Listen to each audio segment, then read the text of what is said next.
आप सभी का। आप देख रहे हैं न्यूज 18 राजस्थान। आप सबके साथ मैं हूं प्रियंका राय। स्पेशल रिपोर्ट में सबसे पहले बात पाकिस्तान से मिल रही खबर की करेंगे। पाकिस्तान के पूर्व मंत्री फवाद चौधरी ने एक बार फिर से कांग्रेसी नेता राहुल गांधी का समर्थन किया। विरासत टैक्स पर राहुल गांधी के समर्थन में दिखे पाकिस्तान के पूर्व मंत्री फवाद चौधरी पीएम मोदी की तारीफ से बौखला गए और राहुल गांधी के समर्थन में ट्वीट किया। इस ट्वीट के बाद बीजेपी ने कांग्रेस पर हमला बोला। वहीं पाकिस्तान की लूट नीति पर भी भारत ने हमला बोला है। पीओके पर विदेश मंत्रालय ने जवाब दिया है कि पीओके में संसाधनों की लूट पाकिस्तान की नीति का नतीजा है। देखिए रिपोर्ट।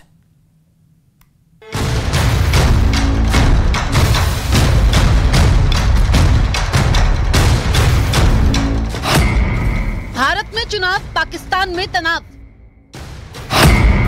राहुल के समर्थन में पाकिस्तान के पूर्व मंत्री फवाद चौधरी के ट्वीट पर भारत में घमासान।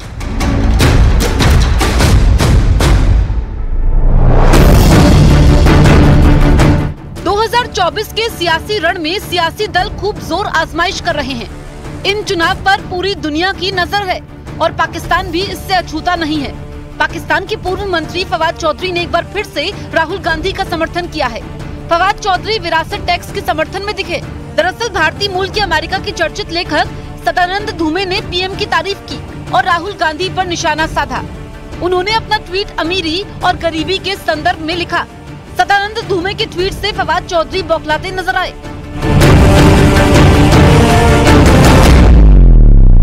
फवाद चौधरी ने लिखा कि संभव है कि सेठों का लालच असीमित है, वो हमेशा ज्यादा चाहते हैं, इसलिए असमानता बढ़ती ही जाती है। राहुल गांधी सही हैं जब वो संपत्तियों को उचित वितरण की बात करते हैं। ये सिर्फ नियामक ढांचे के जरिए ही संभव है।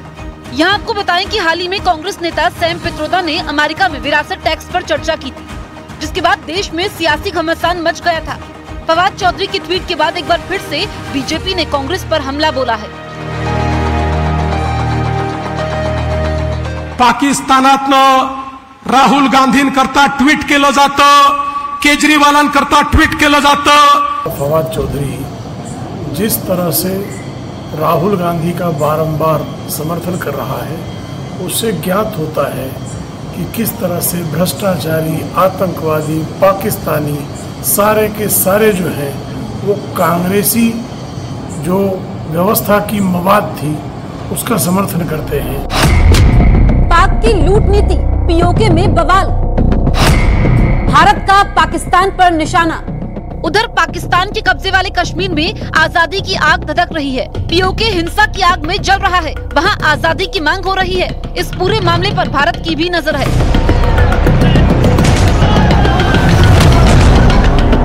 पीओके में विरोध प्रदर्शन मामले पर भारत सरकार ने पाकिस्तान पर हमला बोला और पीओके को भारत का अभिन्न हिस्सा बताया।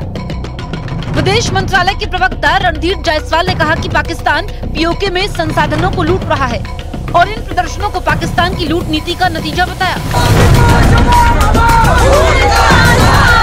ये परिणाम है वहाँ पर जिस प्रकार की नीतियाँ चल रही हैं, वहाँ के संसाधन को जिस प्रकार से लूटा जा रहा है, वहाँ के लोगों को जितना दूर रखा जा रहा है इन संसाधन से, अपने संसाधन से उनका लाभ नहीं पहुँच रहा है। इस कारण से ये हो रहा है। यूनियन टेरिटरीज जो जम्मू के, लद्दाख के और कश्मीर के जो हैं वो भारत के अभिन्न अंग हैं, अभिन्न अंग रहेंगे। ये हमारा इस पे ये हमारा बल है। पाकिस्तान के कब्जे वाले कश्मीर में आक्रोश लगातार बढ़ रहा है। पीओके उबल रहा है। इसकी वजह बड़ी साफ है। इस आंदोलन को खून बहाकर दबाने की कोशिश की गई। दमनकारी नीति से वहां के लोग और भड़क गए। पूरा पीओके भारत की तरफ मदद की आस लगाए देख रहा है और भारत भी सही समय के इंतजार में है।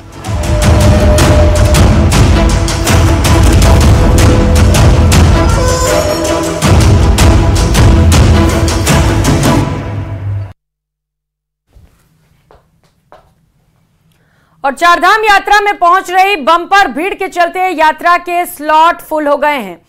इसके बाद पर्यटन विभाग की ओर से हरिद्वार में रजिस्ट्रेशन काउंटर भी बंद कर दिए गए। अब यात्री परेशान हैं।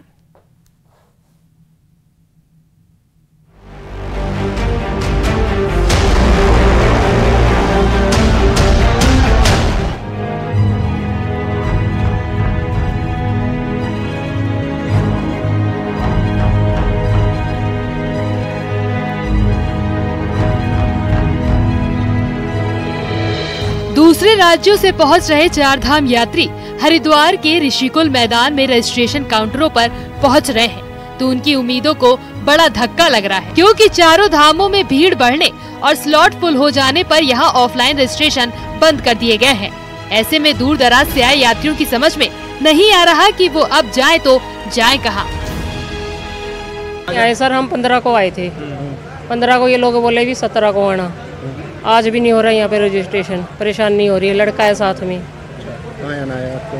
केदारनाथ। और कितने लोग आए आपके साथ? लड़का है साथ में बेटा। यहाँ कहाँ ठहरे हुए? यही होटल में ठहरे थे, अब आए हैं इधर। हम बहुत दूर से आए हैं। हम ये 1 महीने में तो वेट करने नहीं करना वहाँ पे। हम काम भी है, गांव के काम भी है। ये सरकार के कितनी जरूरी में अभी के हमको हेल्प करवे के जा रही है। हरिद्वार के ऋषिकुल मैदान में चारधाम यात्रा के ऑफलाइन रजिस्ट्रेशन के लिए 20 काउंटर लगाए गए हैं। फिलहाल पर्यटन विभाग की ओर से 19 मई तक के लिए नए रजिस्ट्रेशन पर रोक लगा दी गई है, लेकिन पंजीकरण न होने की स्थिति में यात्रियों के लिए प्रशासन की ओर से कोई व्यवस्था नहीं करने के भी आरोप लग रहे हैं।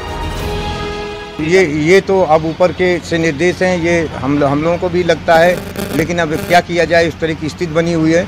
ऊपर ओवर क्राउड होने की वजह से वहाँ व्यवस्थाएं, जो भी यहाँ से जाएगा वहाँ दिक्कत होगी। चारों धामों में जबरदस्त भीड़ है, इसीलिए 19 मई तक ऑफलाइन रजिस्ट्रेशन बंद किए गए हैं, ताकि धामों की व्यवस्था न बिगड़े और यात्रियों को दिक्कतें न हो। लेकिन कई यात्री बिना दर्शन के वापस जा रहे हैं, जो चिंता का विषय जरूर है। न्यूज़ 18 के लिए हरिद्वार से पुलकित शुक्ला की रिपोर्ट।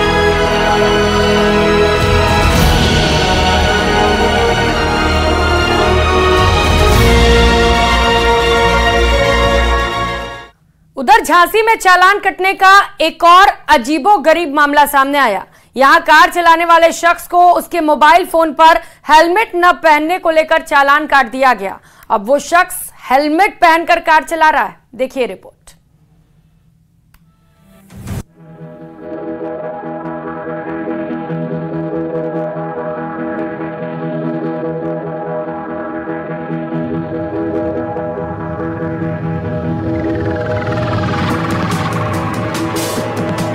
चालान कटने की खबरें आए दिन सुनाई देती हैं।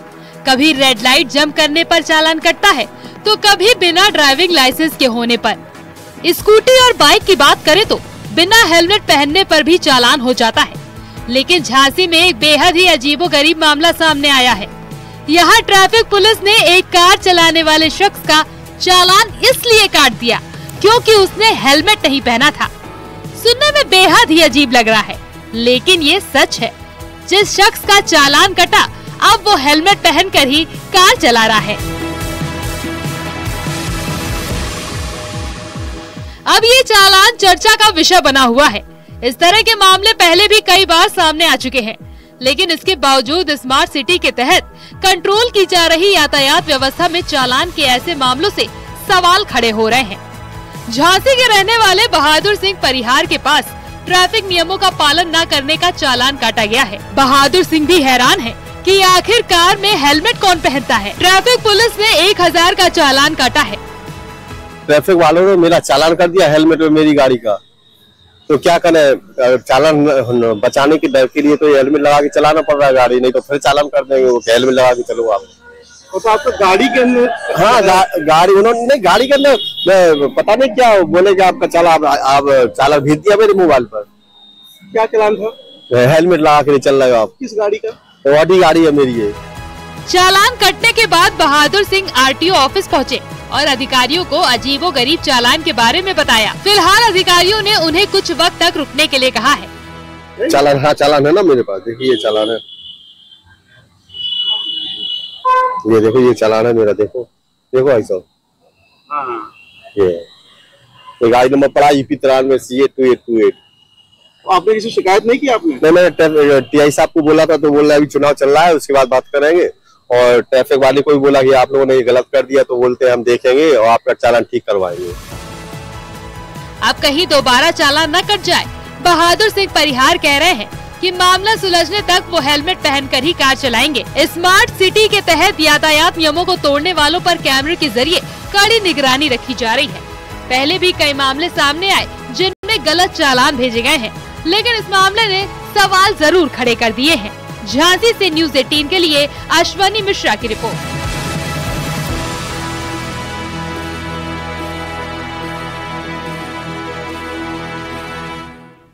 और बात कश्मीर की, जहां पर जिस हिस्से पर पाकिस्तान ने कब्जा जमा रखा है, वहां की सड़कों पर अब आजादी के नारे गूंज रहे हैं। खाने को रोटी नहीं, चलने को सड़क नहीं, अंधेरे में लोग जिंदा रहने को मजबूर हैं चूंकि बिजली नहीं है। विद्रोह की आग में पूरा गुलाम इस वक्त कश्मीर जल रहा है। सेना विद्रोहियों को बंदूकों से खामोश करने में नाकाम है। इस्लामाबाद से पाकिस्तान के प्रधानमंत्री शहबाज शरीफ पीओके पहुंचे, लेकिन जनता आजादी से कम में कुछ भी मानने को तैयार नहीं। अब सवाल है कि इस आलम में गुलाम कश्मीर पर कब तक कब्जा रख पाएगा पाकिस्तान। देखिए रिपोर्ट।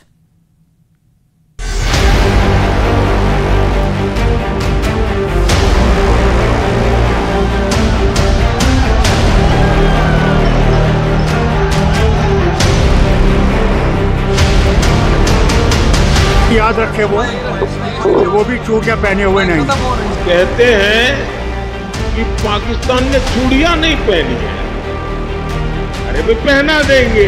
क्यों भाई, कश्मीर भारत का है, रहेगा। पाकिस्तान के कब्जे वाले कश्मीर में विद्रोह चरम सीमा पर पहुंच चुका है। आवाम सड़कों पर है। पाकिस्तान के सौतेले रवैये की शिकार सालों से दबा गुस्सा अब खून खराबे की शक्ल अख्तियार कर चुका है।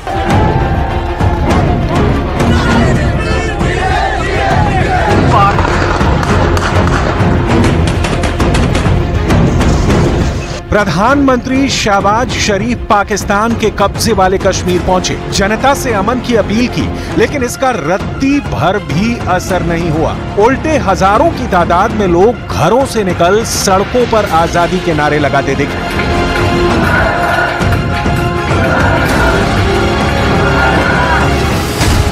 पीओके के समाहनी, सेहंसा, मीरपुर, रावलपुर, खोयरट्टा, तत्तापानी और हट्टियनवाला इलाकों में विद्रोह चरम पर है।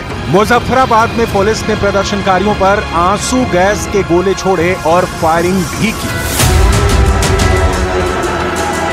पीओके के लोगों का विद्रोह क्यों आग की तरह धधक रहा है, 3 पॉइंट्स में पहले समझ लेते हैं, उसके बाद दिखाएंगे इसका हल। कैसे पीओके का परमानेंट विलय हिंदुस्तान में करने से होगा। विद्रोह की पहली वजह महंगाई। लोग 200 रुपए लीटर से भी महंगा दूध खरीद कर पी रहे हैं, जबकि 1 किलो आटा खरीदने के लिए 800 पाकिस्तानी रुपए खर्च करने पड़ रहे हैं। 1 किलो चावल 200 रुपए से 450 रुपए प्रति किलोग्राम तक बिक रहा है। विद्रोह की दूसरी वजह सालों से पीओके के प्रति पाकिस्तान का सौतेला व्यवहार। पीओके में पैदा हो रही बिजली की सप्लाई के सहारे पूरा पाकिस्तान चलता है, लेकिन खुद पीओके में बिजली पर टैक्स कमर तोड़ बोझ की तरह हुकूमत ने बढ़ा दिया है।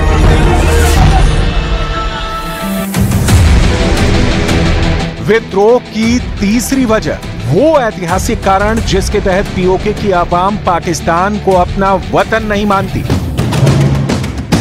आजादी के बुलंद होते नारों को दशकों से पाकिस्तान की फौज तोप और बंदूक के दम पर दबाए हुए है, लेकिन जुल्मों सितम की अब पीओके में इंतहा हो गई है। गरीबी और जेहालत में जीने को मजबूर जनता अब इस्लामाबाद के थोपे फैसले के खिलाफ जंग पर उतारू दिख रही है। पीओके में इस वक्त अराजकता ने डेरा जमा लिया है। जिधर नजर जाती है पुलिस पब्लिक के बीच घमासान छिड़ा है। सवाल है, कब तक पीओके की जनता सहती रहेगी पाकिस्तान की सरकार और पाकिस्तानी फौज का अत्याचार? कब तक बना रहेगा पीओके पाकिस्तानी फौज के पाले आतंकियों का अड्डा?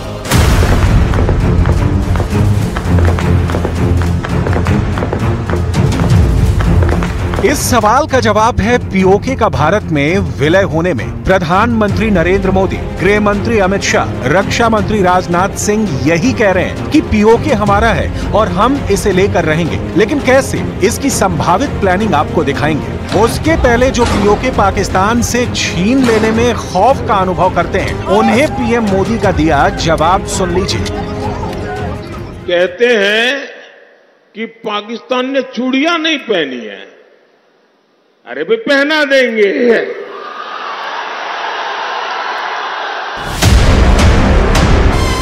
अपनी रैलियों में बारंबार गृह मंत्री अमित शाह भी यही बात दोहरा रहे हैं। पाक ऑक्यूपाई कश्मीर भारत का है, रहेगा और हम इसको वापिस लेकर रहेंगे, इसमें कोई बदलाव नहीं। लेकिन ये कैसे संभव हो पाएगा कि पीओके की राजधानी मुजफ्फराबाद में भी हिंदुस्तान का तिरंगा लहराता नजर आए? पहला विकल्प, पीओके में हिंदुस्तान का डायरेक्ट आर्मी एक्शन। हिंदुस्तान की फौज सीधा गुलाम पाकिस्तान में घुसे और पाकिस्तानी फौज का सीना चीरती हुई पीओके पर कब्जा कर ले। हालांकि वर्तमान विश्व व्यवस्था में डायरेक्ट एक्शन के पहले सारे विकल्पों को आजमा लिया जाना जरूरी है। दूसरा विकल्प, संयुक्त राष्ट्र में हिंदुस्तान पाकिस्तान पर पीओके छोड़ने का दबाव बनाए। तीसरा विकल्प, पीओके की जनता खुद ही हिंदुस्तानी तिरंगा लेकर खुद को आजाद घोषित करे और हिंदुस्तान की आर्मी पीओके में विद्रोही आवाम को साथ देने उतरे।